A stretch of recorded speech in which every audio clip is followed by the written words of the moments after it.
You know, there's lots of bullshitters in this world, lots of liars. Obviously, ones too, and ones that I like to call out because, wait, I'm not saying I don't ever tell white lies. I'm not beyond that, but I don't hurt people. You know, the kind of white lies I make is, you know, I might not feel like going to a dental appointment one day, and I'll tell them I'm not feeling well the day before, some shit, even though I am. You know, or I might, I don't know. I really don't lie that much, but it's the type of lies that everybody makes. You know, it's like just bullshit stuff. You know, when you're younger, you're telling dudes you fucked more chicks than you really did, and when you're older, you tell dudes you fucked less chicky broads than you did, especially you banged 200 like me. When you're broke, you tell people you got money. When you have money, you tell people you're broke like me. These are harmless, relatively harmless lies. You know, unless you're going to marry some chick and you tell her you're a millionaire and you turn out to be $1 million in debt, you know, that's different. But, you know, and there's different degrees of lying too. Everybody lies. White lies, fibs, everybody. First of all, I'll tell you, it's natural to lie because we might not even be intentionally. Maybe you just forgot. If you asked me what I ate for lunch 2 days ago and I told you chicken, I might be lying to you because I don't recall. So there's different levels to this. Not all lies and not all sins are created equal. But there are some signs of lies when, and I'm going to speak without mentioning names. But if this person, what the fuck is walking down my street here?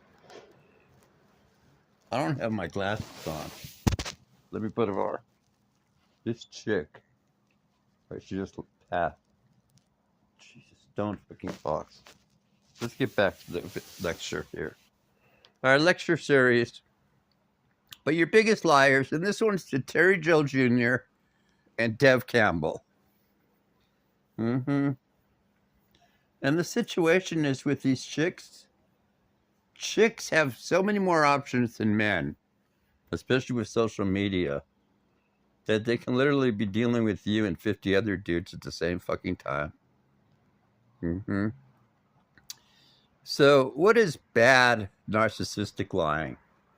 Well, it's what happened to me a couple of years ago, and I like to repeat the story. And we all know what the story is. It's where this woman who I was acquainted with online through sort of a, let's just say, an internet community. Known her, well, this summer I've been aware of her for 4 years. She knows who she is. She knows she's not a good person.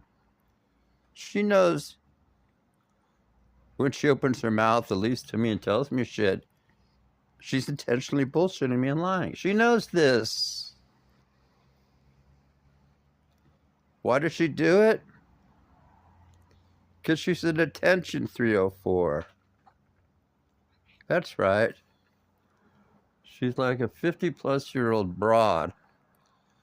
Definitely menopausal or postmenopausal. But I'm not cutting her slack for that. No.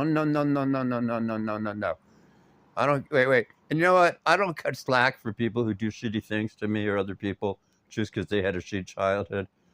I had a shitty childhood.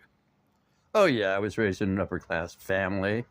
My dad was technically, my dad in the mid-70s was making $150,000 a year, and probably $25,000 of that it was cash, okay? I lived in a 6-bedroom, 3,300 square foot tri-level home.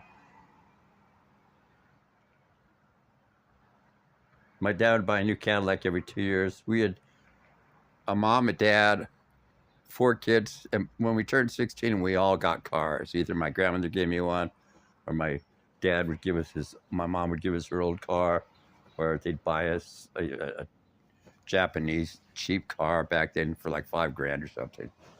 Back then, you know, you could buy a Nissan or Toyota Corolla for like 5G. Cadillacs for like 10 grand. Okay. So, you know, I grew up very, very upper scale. Rich. I grew up rich, but my dad didn't spoil us, and I didn't get along with my dad. I was the black sheep of the family. My family used me as a scapegoat. I was the scapegoat. Why? Different reasons. I was the middle child, the middle son, and I had a middle sister. So obviously the older brother is going to get more attention. He's going to be daddy's favorite. The little brother, my younger brother, was gay, so obviously it was harder to be gay back in the 70s and 80s. So, and he was spoiled. My mom spoiled him. And my sister was actually my cousin, and her mom passed away, which was my mother's sister. So we adopted her when she was age 4. So here I am. So I had a brother 13 months older than me, a younger brother 4 years younger, and a sister about a year and a half younger than me. Okay. And I wanted to be a filmmaker. My brother wanted to be a lawyer. My sister wanted to be a social worker. My younger brother wanted to be in public relations. So I was the black sheep. My dad wanted me to go into his clothing manufacturing business. Maybe in hindsight I should have. I don't know. But here's where the story goes, okay?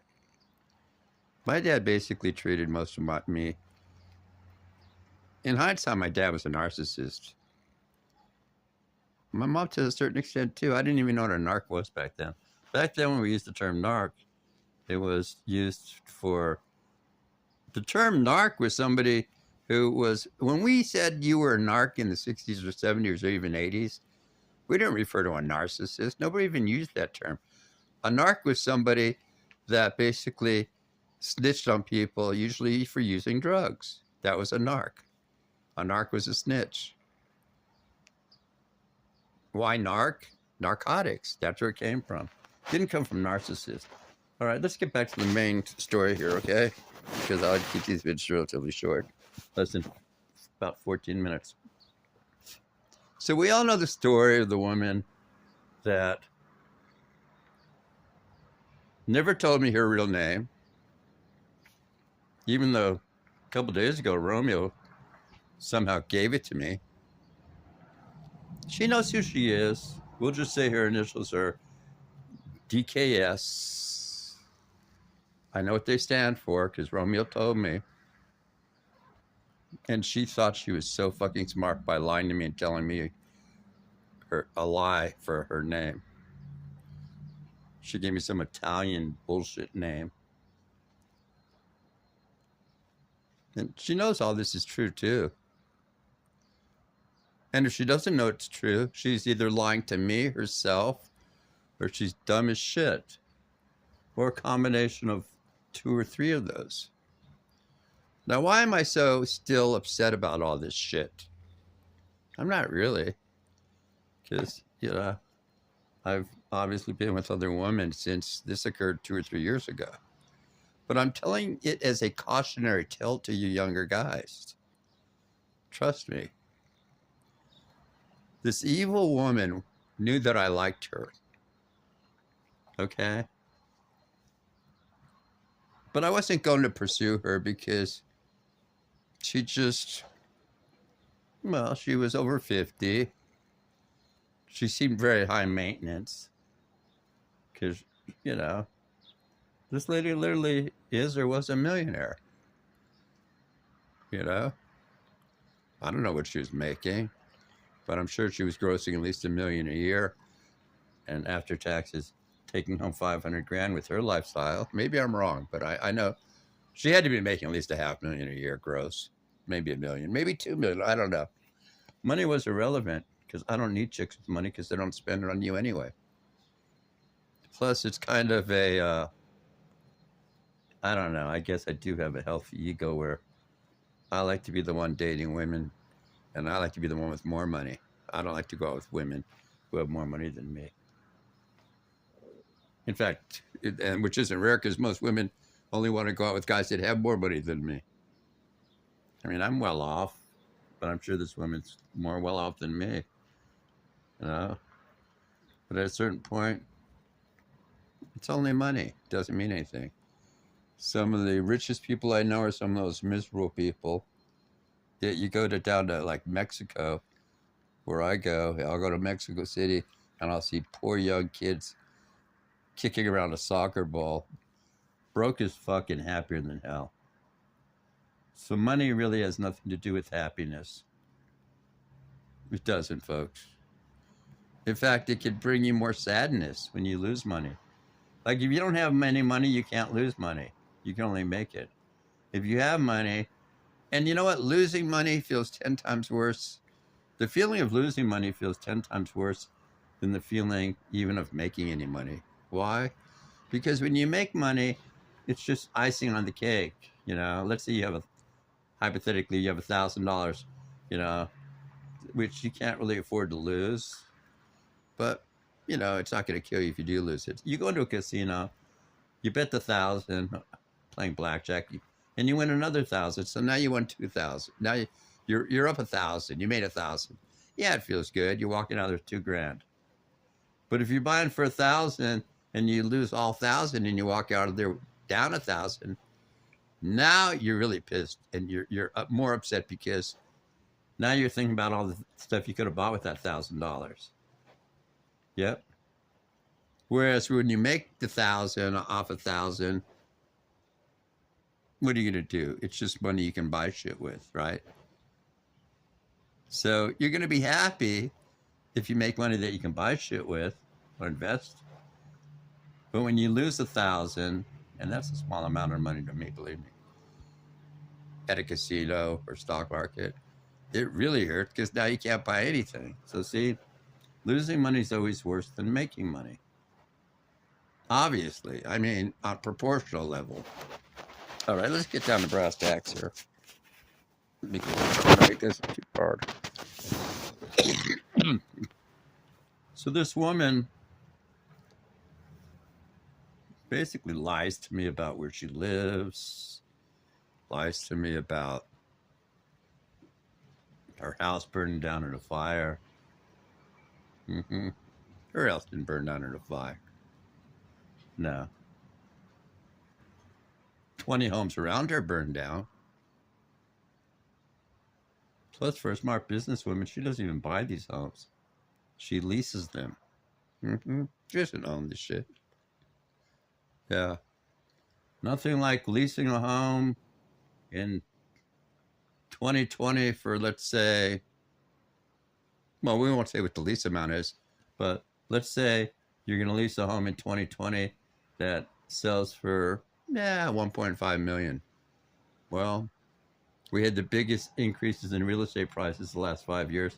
So a lot of homes doubled. So if she would have bought that home she lives leased in now for 1.5, it might be worth $3 million. Who knows? All I know is this woman is a pathological liar. And you know what? I don't really look at it this way, but most other people would. Keep in mind, I'm a senior citizen. I'm over 65. So I'm not a minority, but I'm in a, what do you call it? A group of people you shouldn't fuck with. So the reality is, I don't really view it this way, but I could if I wanted to.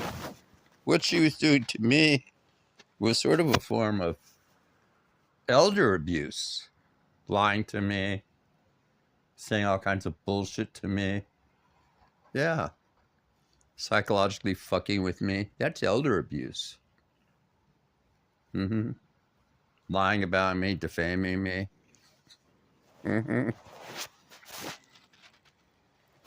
If I was a real hardcore prick, I literally, now that I know her real name and Romeo told me her address, I'd sue her fucking ass. And believe me, if you're listening and if you come after me, lady, I will drag you into court with a cross complaint and I'll tie you and your money up for 2 fucking years, okay? Are we clear?